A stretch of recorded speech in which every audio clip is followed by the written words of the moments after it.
అమెరికాలో చిందరవందరగున్న మీ ఇంటికి handyman cleaning plumbing services కోసం కాంటాక్ట్ ఇన్స్టా సర్వీస్. యుఎస్ లో ఎక్కడైనా ఎప్పుడైనా for instant bookings visit instaservice.com. ప్రపంచం అణుయుద్ధం దిశగా అడుగులు వేస్తోందా? దీనికి అమెరికా కూడా అవుననే సమాధానం ఇస్తుంది. తనకున్నటువంటి సందేహాలని వ్యక్తం చేస్తుంది. ఇటీవలే అమెరికా భద్రతా సలహాదారు తులసి గబార్డ్ కూడా అణుయుద్ధం పాసిబిలిటీస్ పైన ఒక విచిత్రమైనటువంటి చర్చని లేవదీశారు. ఇప్పుడు దానికి మరొక కొనసాగింపు సంఘటన జరిగింది. ఇజ్రాయెల్ ఇరాన్ పైన అటాక్ చేసింది. అది కూడా అణు స్థావరాలకు సంబంధించి అణు ఆయుధాలు తయారు చేసేటువంటి ప్రయత్నాలు జరుగుతున్నాయన్న సమాచారంతోనే ఈ దాడి చేసినట్లుగా ఇజ్రాయెల్ చెబుతోంది. ఇజ్రాయెల్ చేసినటువంటి దాడిలో జరిగిన నష్టం ఏంటి, అసలు ఇజ్రాయెల్ వాదన ఏంటి, నిజంగా అణుబాంబులు తయారు చేసేటువంటి శక్తి సామర్థ్యాలు ఇరాన్ దగ్గర ఉన్నాయా అంటే దీనికి సమాధానం ఎవరు చెప్పేటువంటి స్థితిలో లేరు. కానీ ఇరాన్ మాత్రం చాలా క్లియర్గా 9 అణుబాంబులు తయారు చేయడానికి కావాల్సినటువంటి యురేనియం ప్రొక్యూర్మెంట్ ప్రాసెసింగ్ చేసేటువంటి ప్రయత్నాల్లో ఉందని ఇజ్రాయెల్ వాదిస్తుంది. దీనికి సంబంధించి కొన్ని ఆధారాలని ఇజ్రాయెల్ డిఫెన్స్ ఫోర్స్ బయటపెట్టేటువంటి ప్రయత్నం చేసింది. ఒకసారి చూద్దాం ఆ వివరాలని. ఇజ్రాయెల్ డిఫెన్స్ ఫోర్స్ చేసినటువంటి ట్వీట్ ఇది, అఫీషియల్ అకౌంట్ ఇది, అఫీషియల్ హ్యాండిల్ ఇది. Recent intelligence shows Iran is nearing the point of no return in its race towards nuclear weapon. So nuclear weapon తయారు చేయాలనేటువంటి రేస్లో ఏమాత్రం వెనక్కి తగ్గడం లేదు ఇరాన్. దీనిపైన పెద్ద ఎత్తున కసరత్తు చేస్తుంది. దానికి కావాల్సినటువంటి సాయుధ సంపత్తిని సమకూర్చుకునేటువంటి ప్రయత్నాలు చేస్తోందని ఇజ్రాయెల్ చాలా బలంగా వాదిస్తుంది. సో ఇజ్రాయెల్ డిఫెన్స్ ఫోర్సెస్ చెప్తున్నటువంటి వాదన ప్రకారం the regime is producing thousands of kilograms of enriched uranium.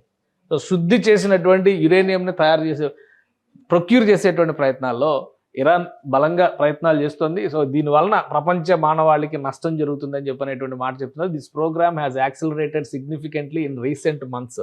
So ఈ సమాచారం ఎందుకంటే ఇజ్రాయెల్కు ఉన్నటువంటి నిఘా వ్యవస్థలు చాలా బలమైనటువంటి నిఘా వ్యవస్థలు, చుట్టుపక్కల ఉన్నటువంటి దేశాలు అన్నిటితో శత్రుత్వం ఉన్నా కానీ ప్రతి చోట కదలికల్ని సాంకేతికంగా మానవ వనరుల్ని ఉపయోగించడం ద్వారా ఇజ్రాయెల్ ఎప్పటికప్పుడు మానిటర్ చేస్తూనే ఉంటుంది.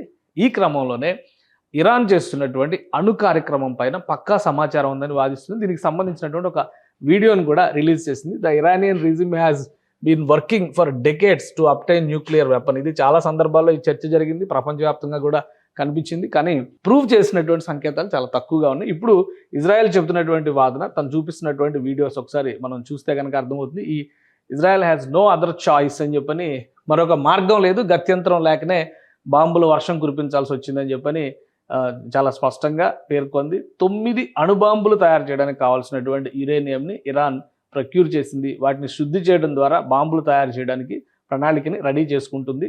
సో ఈ విషయం, ఈ సమాచారం తెలిసిన వెంటనే అటాక్ చేసేటువంటి ప్లాన్. ఇక్కడ మనం ఒకసారి ఈ టెక్స్ట్ గమనించి చూస్తే కనుక క్లియర్గా అర్థమవుతుంది. Within a split second, the Iranian regime can decide to obtain a nuclear weapon and they would have enough enriched uranium for 9 nuclear bombs.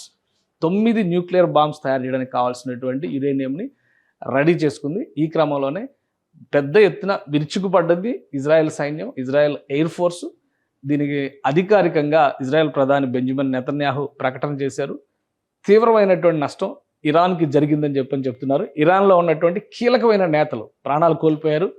Uranium nuclear సైంటిస్టులు కూడా ఈ ఘటనలో ప్రాణాలు కోల్పోయినట్టుగా సమాచారం వస్తుంది. ఇది అంతర్జాతీయ మీడియా ఇస్తున్నటువంటి రిపోర్ట్స్ ప్రకారం చూస్తే కనుక revolutionary guards commander in chief Hossein Salami, ఇరాన్కి చెందినటువంటి revolutionary guards commander in chief ప్రాణాలు కోల్పోయారు. Aerospace forces commander Amir Ali Hajizadeh, ఆయన ప్రాణాలు కోల్పోయారు. అలానే major general Ali Rashid, nuclear మాజీ సైంటిస్టులు, వీళ్ళు సలహాదారులుగా వ్యవహరిస్తున్నారు ప్రస్తుతం యురేనియం శుద్ధి ప్రోగ్రాంకి సంబంధించి. Doctor Fereydoun Abbasi, doctor Tehranchi. So చాలా కీలకమైనటువంటి, ఒకవేళ ఈ సైంటిస్టుల సలహాల ద్వారా కనుక ఈ ప్రక్రియ ముందుకు సాగితే వాళ్ళ ప్రాణాలు కోల్పోవడం వల్ల అణు కార్యక్రమం కొంతవరకు జాప్యం జరగవచ్చు, వాయిదా పడవచ్చు, లేదా ఆగిపోవచ్చు. ఇదే ప్రకటన ఇజ్రాయెల్ ప్రధాని బెంజమిన్ నెతన్యాహు చేశారు. ఇజ్రాయెల్ చెబుతున్నటువంటి వాదనలు, అలానే చుట్టుపక్కల దేశాల్లో జరుగుతున్నటువంటి ఘటనలు, వీటన్నిటిని కూడా ఎప్పటికప్పుడు మానిటర్ చేసేటువంటి పరిస్థితిలోనే ఉంది.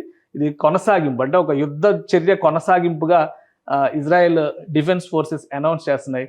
రాబోయే రోజుల్లో ఇరాన్కి యురేనియం సరఫరా చేసేటువంటి దేశాలకు కూడా స్ట్రాంగ్ వార్నింగ్ ఇచ్చినాయి. యురేనియం సరఫరా చేసేటువంటి దేశాలు కూడా ప్రపంచ మానవాళిని దృష్టిలో పెట్టుకుని ఈ చర్యలు ఆపకపోతే కఠిన చర్యలు తప్పు అంటున్నారు. సో ఎక్కడి నుంచి యురేనియం వస్తుంది, ఏ దేశాల ద్వారా ప్రొక్యూర్మెంట్ చేసే ప్రయత్నాలు చేస్తుంది, దీనిపైన మాత్రం ఎలాంటి వివరాలు వెల్లడించలేదు. మొత్తం మీద 9 అణుబాంబులు తయారు చేయబోతున్నటువంటి ఇరాన్ని నిలువరించామనేది ఇజ్రాయెల్ చేస్తున్నటువంటి ప్రకటన.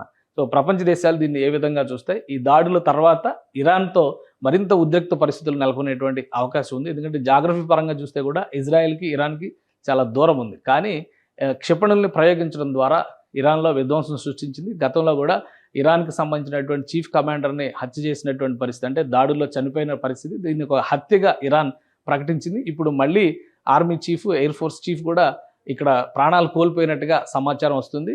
సో ఇరాన్ రియాక్షన్ ఏ విధంగా ఉంటుందనేది వేచి చూడాలి. ఇది అణుయుద్ధం దిశగా అడుగులు వేసే అంశం అనడానికి అవకాశం లేదు. ఇంకా ఇరాన్ బాంబు సిద్ధం కాలేదు, వాళ్ళు ప్రాసెస్ చేసేటువంటి పనిలో మాత్రమే ఉన్నారు. అణు స్పర్ధల్ని తగ్గించేటువంటి వ్యూహంలో భాగంగానే ఇజ్రాయెల్ దాడులు చేసినట్టుగా ప్రకటించుకుంది. సో వేచి చూడాలి. ప్రపంచ దేశాలు ఇప్పటికే భారత్ పాకిస్తాన్ మధ్య ఉద్రిక్తతలు, అలానే రష్యా ఉక్రెయిన్ మధ్య జరుగుతున్నటువంటి ఘటనలు, వీటన్నిటి నేపథ్యంలో ప్రపంచం 2 భాగాలుగా చీలిపోయి అణుయుద్ధం దిశగా అడుగులు వేసే ప్రమాదం ఉందని అమెరికా హెచ్చరిస్తోంది. ఇజ్రాయెల్ చేసినటువంటి చర్యని ప్రపంచ దేశాలు ఏ విధంగా చూస్తాయి, ముఖ్యంగా ఇరాన్కు మద్దతుగా నిలిచేటువంటి దేశాలు ఏ విధంగా చూస్తాయి అనేది దాన్ని బట్టే ఈ ఫర్దర్గా ఈ ఘర్షణలు పెరిగేటువంటి అంశం, అలానే ఇరాన్ రిటాలియేషన్ ఏ విధంగా ఉంటుందనే దానిపైన ఆధారపడి ఉంటుంది.